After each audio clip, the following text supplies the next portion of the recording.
one, Riley is now 2 months. Mm-hmm. So just in the last 2 months, obviously everything has changed. And now Yeah. with a pandemic that we're all figuring out, what does this look like? You know, what does your day look like, or hour to hour? What does my day by day look like? Yeah. So I am a new mom, and I have a 2-month-old baby. So it's very much Some age. some age. I don't know how many days it's been. I don't know. But because of that, I have been on maternity leave, and CREA has kind of intentionally taken a break from all programming. Before any of this happened, we decided that there wasn't going to be any CREA programming in schools, partly because I'm having a baby and like I at this stage in our development, like I spearhead everything. So if I'm away, then like not much can go on.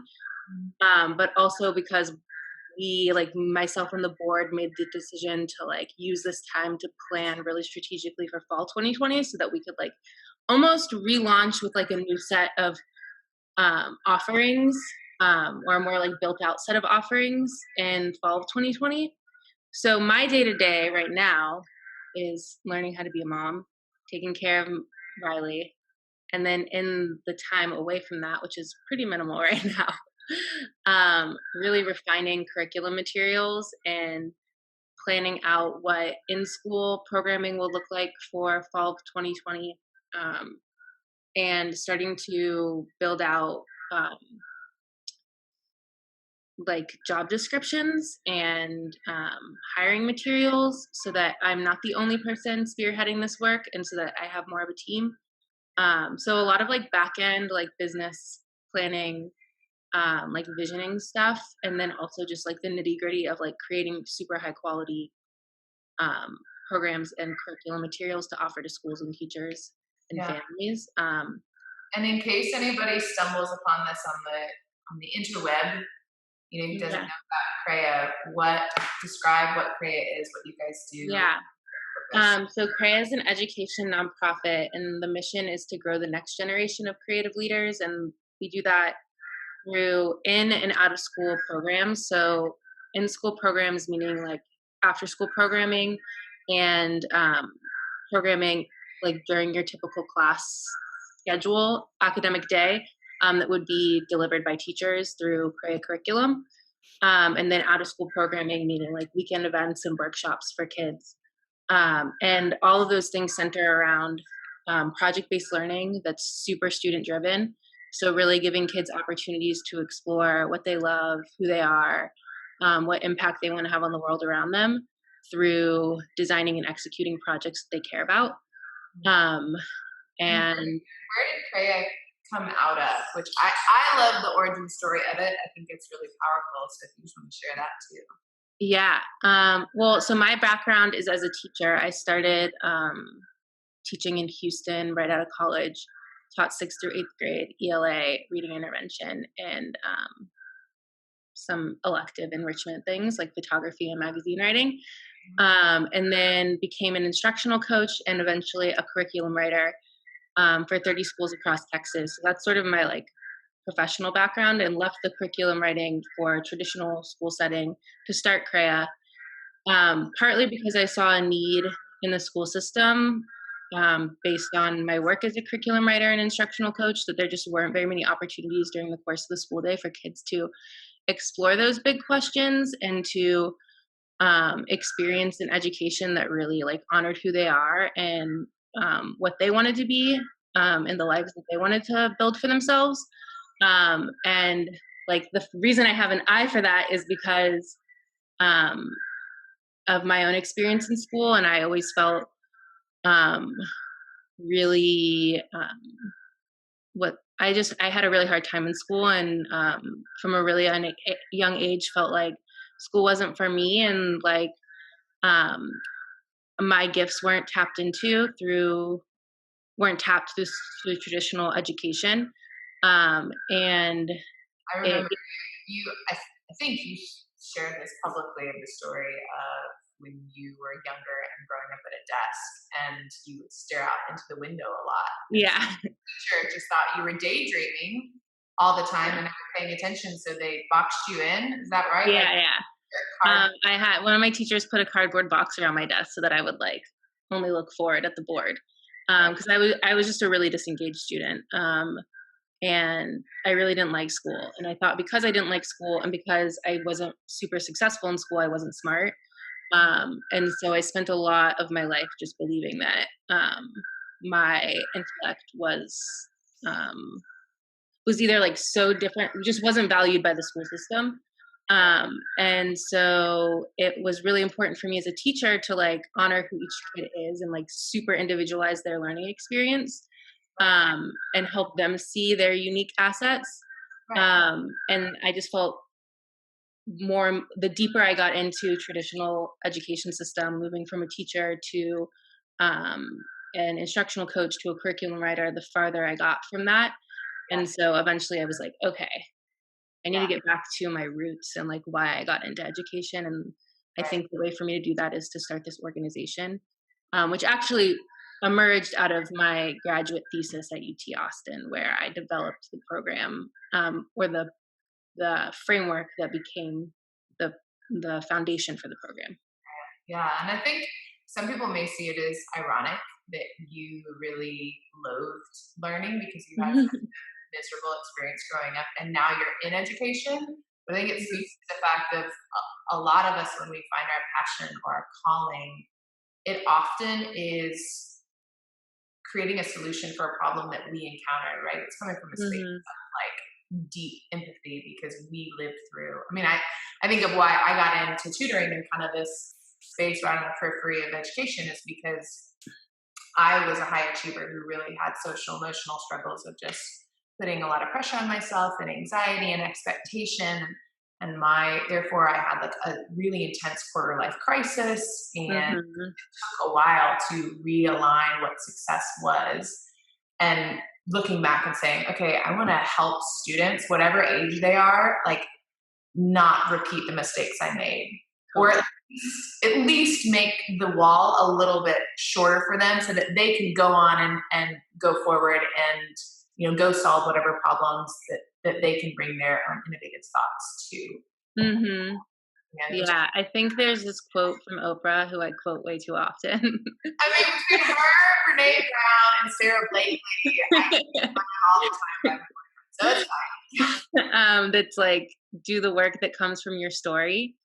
And I mean, I feel that in your work very much. And I think it's also a huge part of my work. And it's important, like, especially, I think right now, like there's so much rapid fire innovation, because of, you know, the coronavirus, and we all want to be responsive and we all want to stay relevant and we all want to like make our offerings available to families because we know that they're feeling stressed and desperate. But And I the think, financial need, right? So, I mean, that's kind of one thing that goes through my mind. It's like, I got to make sure that I can pay myself and pay my people. yeah, and like keep your employees employed because we know that the economy is going to really suffer, and we want people who are contracting, like so many of your employees are, and so many of my future employees will be, like, that they have some sense of security through all this. Like, there's a lot to respond to. But I think one thing I'm really holding myself to is I think also at times like these, there is so much noise out there, and it can be so overwhelming for really every party involved, like families, administrators, teachers, small business owners, education nonprofit administrators, like all of us, that it's like this is the time to get super clear on what's the value that you can offer amidst all of this, and not to just like throw things out there based on need, but really think like, what is it that I can uniquely bring that's gonna like actually add value, and like not just put things on people's plates for the sake of putting things on people's plates, but like, and so it's a really good time to be connecting with like your why. Yeah, absolutely. Well, for me, it's been this one, taking things off the back burner that I had put there because we were much in-person engagement. And two, realizing, I think I have a pretty good sense of my why, but realizing all the different ways that I haven't unlocked certain aspects of information, right? So even just doing these interviews, like my thought process through that has been, I know I have been able to come to know these amazing people who have all sorts of insight about different things or are running nonprofits and businesses that are helping different communities. Like, this is an opportunity to not only make sure that people know about these other resources and these other people and these other nonprofits that exist, but to get it out there in a way that's really accessible. Yeah. A lot of times I find, I'm sure this happens to you too, like, you'll start having a conversation with somebody and they'll be like, oh, I had no idea. Like, that's such good information. I wish I would have known. And I had this moment of like, oh yeah, I am actually an expert in something. Like, I've been Oh, doing this totally. for long enough that I am an expert. Now, getting it on a blog or on a YouTube channel or on a whatever, that's the part that Mhm. effort and often doesn't. Yeah. And I mean, I've learned so much from following your channels. And like, no, I really have. I'm like, oh, what a cool resource that I can like, that I can look, that I can access and then like think through my own materials and like, what exists already and what doesn't, what gaps I can fill. But also like for when families come to me and say like, I'm looking for this, I'm looking for that, like I often point them to you. So um Yeah, and it is. I mean, it's having that list. I mean, I try and have a list of different resources because you can't be everything to everyone. yeah, You got to totally. Yeah. be a resource. But I think one thing that you said that I love, and I've heard come up quite a few times, is this idea of how school is preparing or not preparing us for being lifelong learners and having lifelong skills. And I think embracing, I mean, that's like a whole series of episodes that we could talk about on that, but just keeping it focused to the situation that we're in right now, of having this conversation of, how do you take the fact that we're doing distance learning and make that, understand the lifelong skill of that, right? Mhm. And not put the stress of, okay, school is no longer happening in the school building. Mhm. So what does that mean for our schedule? What does that mean for my creativity? Like, how do I Yeah. innovate?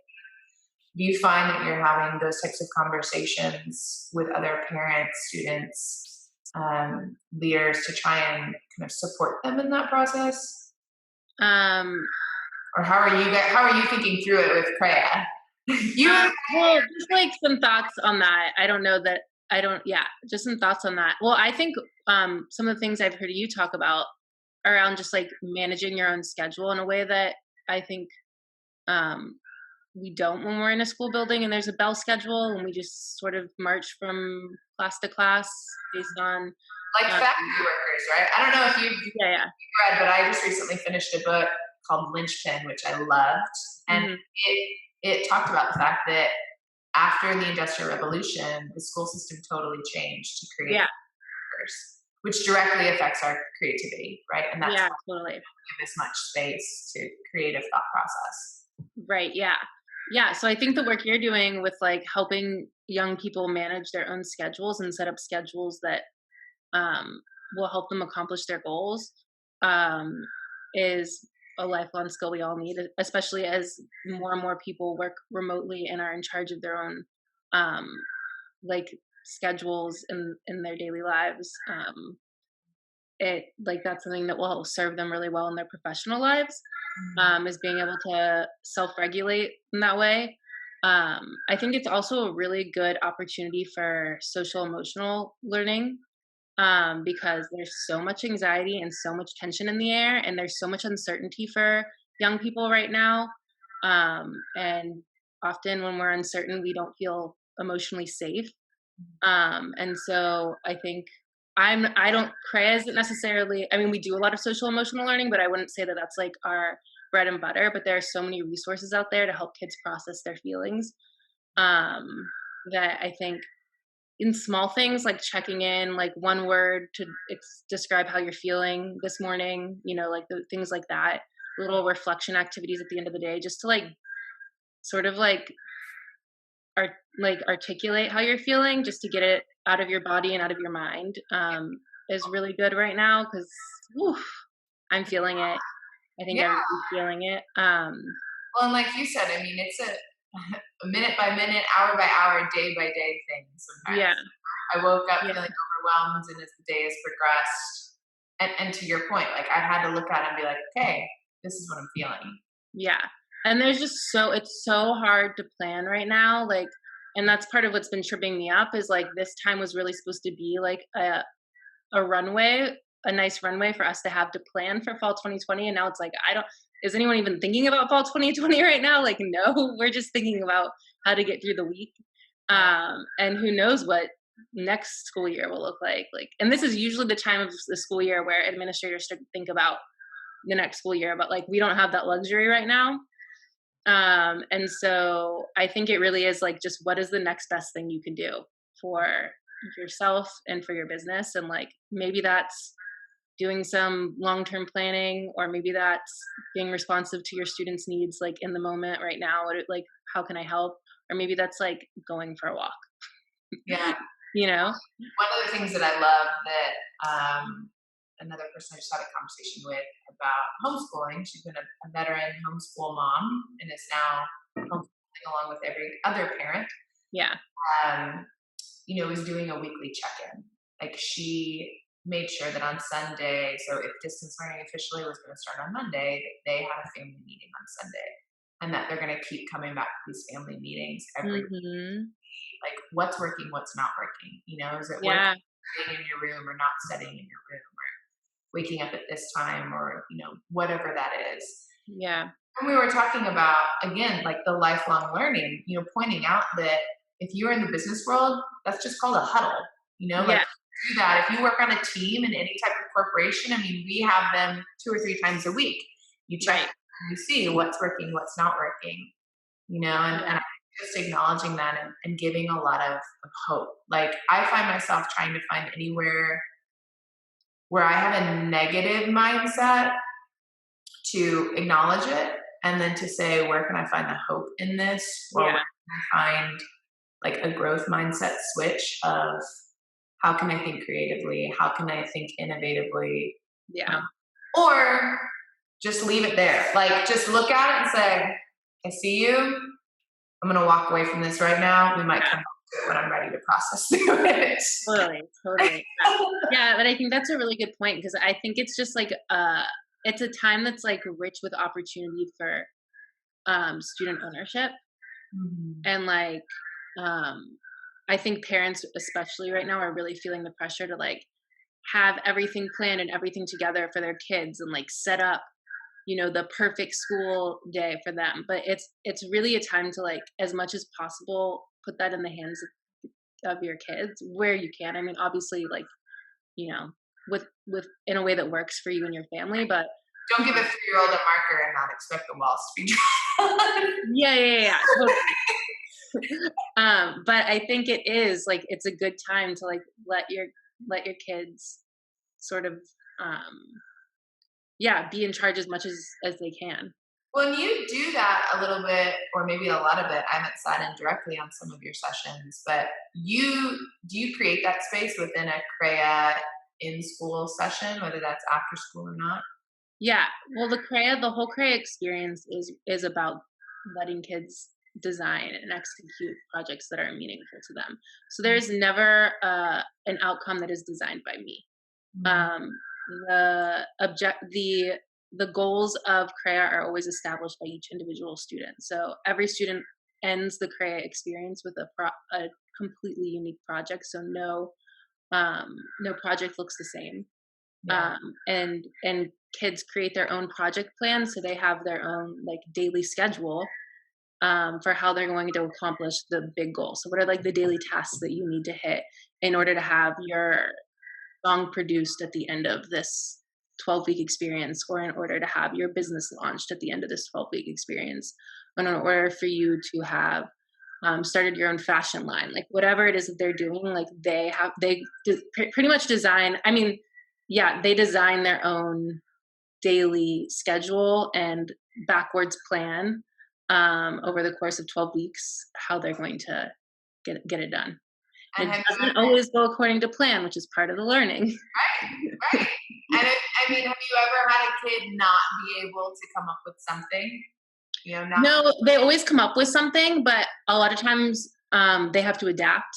So they're like, especially working with, I work mostly with 4th through 8th graders and more on the like 4th and 5th grade side. Sometimes they're overly ambitious. So they're like, I'm going to design my own video game. It's going to have 12 levels and I'm going to compose all the music and, and like, which is amazing, Yeah. but not really feasible in 12 weeks time when you've never done it before.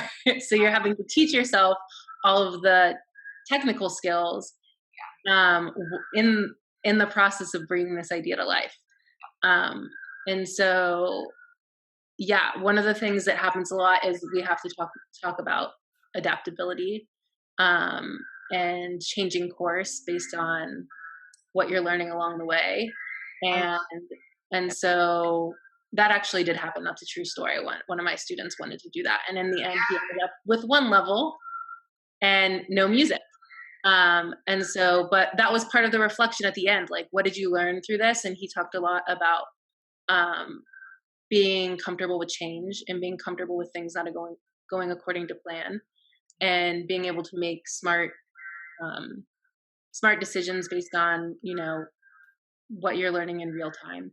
Right. So it's funny to me that there are so many common threads without even having to ask these questions directly that just come up. So adaptability, right? So I think I've talked about this with 3 other people now on these different interviews that I'm doing, and I probably am going to sound like a repeating record, but just this conversation that I've had with a corporate consultant who said adaptability now, which is called the AQ within the corporate culture. So you have IQ, right, which is our head knowledge. Oh, EQ, cool.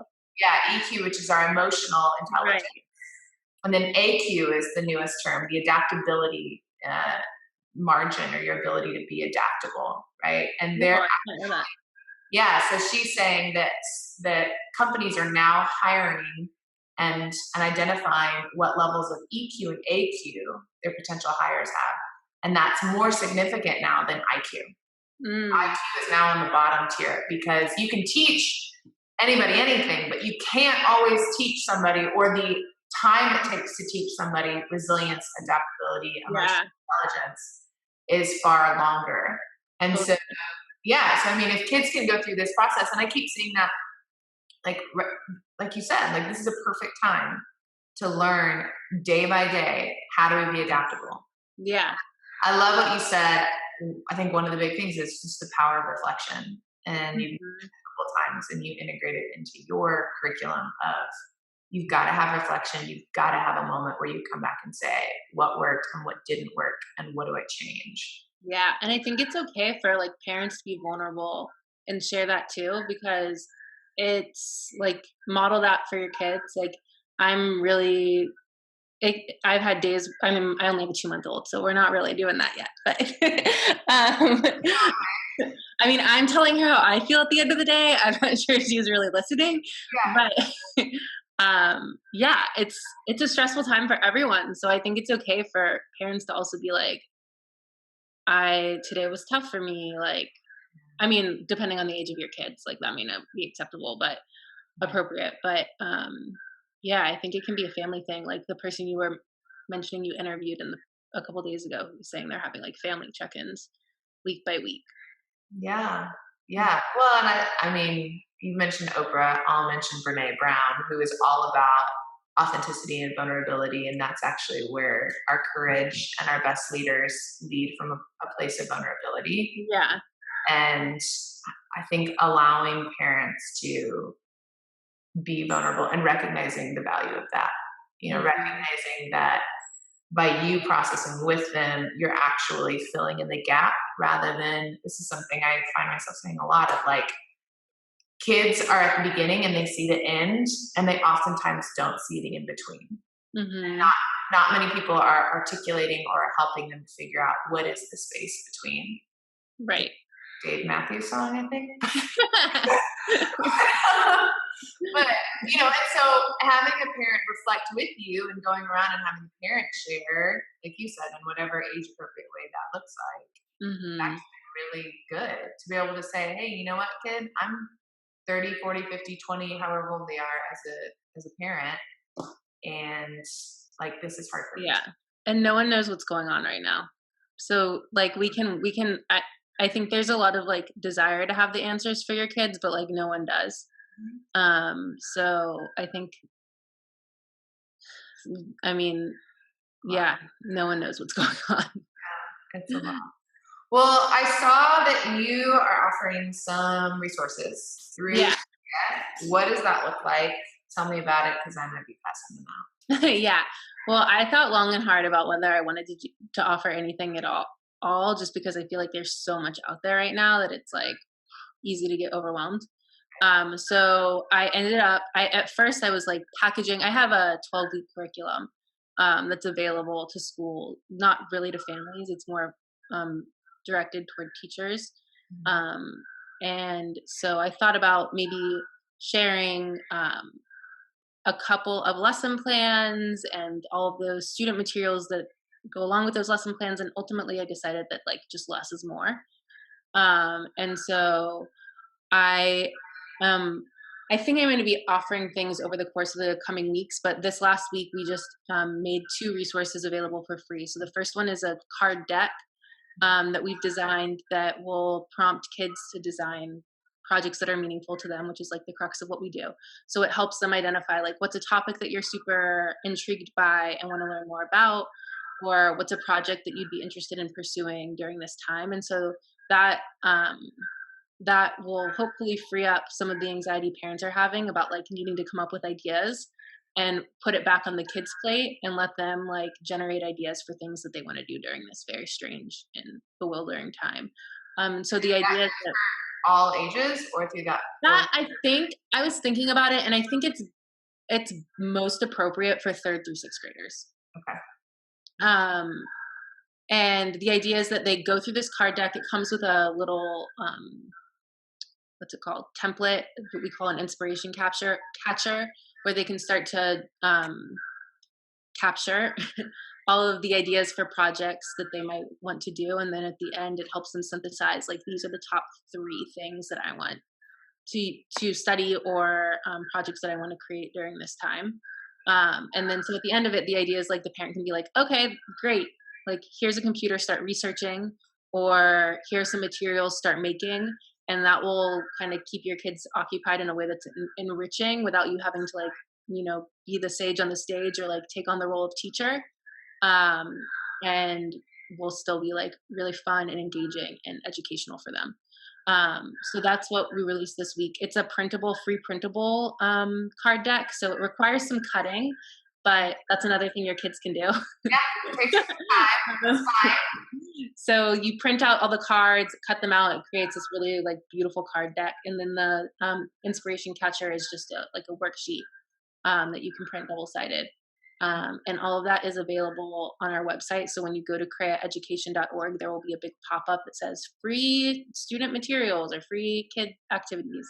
And you just hit download, and it's downloadable. And then I think next week we're going to release one more thing that, again, the whole, like the sort of the philosophy behind everything we're releasing right now is like super simple, super student led. Um, and then of course in line with like our mission, so very much like trying to cultivate creativity and curiosity and self-exploration. Yeah, Yeah. I love that. That's awesome. Well, it's going to be in our newsletter. It's Oh, going to cool. Thank yes. you for sharing.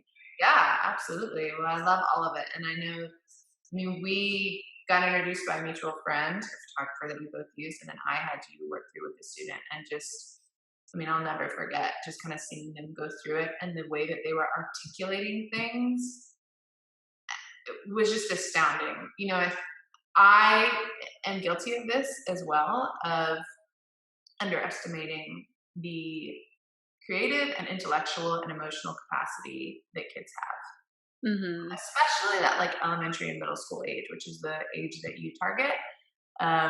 We just think that they're children, but they actually can come up with solutions to big Hmm. problems. And with a particular student that we worked with, that you worked with, that happened to be one of our students, I was sure that it was going to be some sort of YouTube gaming video, and they ended up being socially, emotionally aware of their own time management issues and wanting to come up with some solution to time management. So it just baffles me. One, me being aware of how much I underestimate them, and two, kids' abilities to be creative. And when you give them that space, Yeah. you let them ideate and you let them, just sit there with paper and kind of think through some things and stuff that they'll come up with. Yeah, and I think it's really hard even for me, um, still, like, to just, like, let them do the thing that they feel excited to do, because sometimes we wanna impose our own ideas about, like, what's valuable for them to spend their time on, and so it is a challenge to just be like, "Okay, that's the thing that you wanna learn about, um, I'm gonna let you learn about it and trust that there's gonna be value in that," and so it's hard. It's not easy. It's really hard because we want to like micromanage our kids' learning experiences because we want to ensure that they're like meeting the objective and like getting the outcome that we intend that we want them to get. Right. But It needs to it's go a in a college learn- application, or it needs to go on a resume, or what. right. You have to constantly check in with yourself because, like you said, with that student, I first of all, I never would have come up with that idea. So I was very impressed. He ended up creating a system for tracking his time, um, and analyzing how he was spending his time, and then like planning for better use of his time, which was very much aligned with the way that he thinks about the world. But there have been kids who I work with who want to create YouTube channels, and there's a part of me that's like, it's not academic enough, like. But then they end up learning about video editing, and they end up learning about public speaking to a camera, and they end up learning about how to articulate their thoughts verbally, and like there's all these things that emerge out of it that at first like I have a gut reaction because I'm like, ooh, I want you to like write an essay or do a presentation, um, but really cool things that end up happening. So I think there's like an amount of like checking in you have to do as an educator about like when you're like wanting to like hold things too tightly and like grasp and all that. Right. I love that. Well, and it gets back to me. It gets back a lot to that kind of factory mindset of it has to be the same track for everybody, and we've Hmm. got to change that paradigm and come back to the place of it's going to look a little bit different, or a lot a bit different for each individual learner, and that's Yeah. okay. Like there's enough diversity within the paths and the options available that it's all accessible, like Yeah. a student can access it. It doesn't have to be the same pathway. Totally. But for a lot, just like what you're saying, it's like giving the emotional support to the parent, more often than not the parent than the student, but sometimes both equally. Hmm. It's okay that this looks different. Yeah. It's scary. It took me a long time as a teacher to get to a place where I was comfortable with it because there's also tons of pressure on teachers to, like they're being held to extremely high standards. And so it's nerve wracking to like loosen the reins a little bit. Yeah, for sure. Well, they're fortunately or unfortunately, we're all Oh being yeah, and the people are. I mean, we're all stepping up to the plate. I saw this tweet recently that was like, the education system is known for like super slow movement and like being really behind, but we're proving ourselves right now that we can like step up to the plate and innovate in real time. Like, so I'm very impressed and proud of, and yeah. I mean, people are doing incredible work. So Yeah, yeah. I'm interested to see what are all the positive things we learn once we get on hmm this, and what are the takeaways, and hopefully, we talk about disruptors in education and in kind of these big industries like healthcare and whatnot, and maybe this will be in some way a disruptor. Who knows? yeah, I think it has the potential for some things, but we'll see what happens. we'll learn something. That's for sure. That's guaranteed. Exactly. Well, thanks so much for giving me your time. And Thank you. Sorry that I'm so sleepy. I like keep looking over at my eyes and I'm like, are they open? Are they open? I don't know. No, I appreciate you taking away from your personal rest time. So that's important. But Thank you for all that you're doing. This was fun. yeah, it has been fun. I've enjoyed it. So we'll see again as we move back to kind of our norm after this is all over, what my schedule looks like. Because I'd like to. Yeah. Yeah. And I just, for everyone watching, I hope that you're, staying safe and staying sane. And just a reminder that really all you have to do right now is take care of yourself and take care of your health and your both physical and emotional. Yeah, absolutely. And reflect. Yeah. Give yourself that time to reflect and check in. Alrighty, ma'am. I'll let you get back to your day. Cool. Chat soon. Good luck with everything. I'll talk to you soon. Nice. Bye.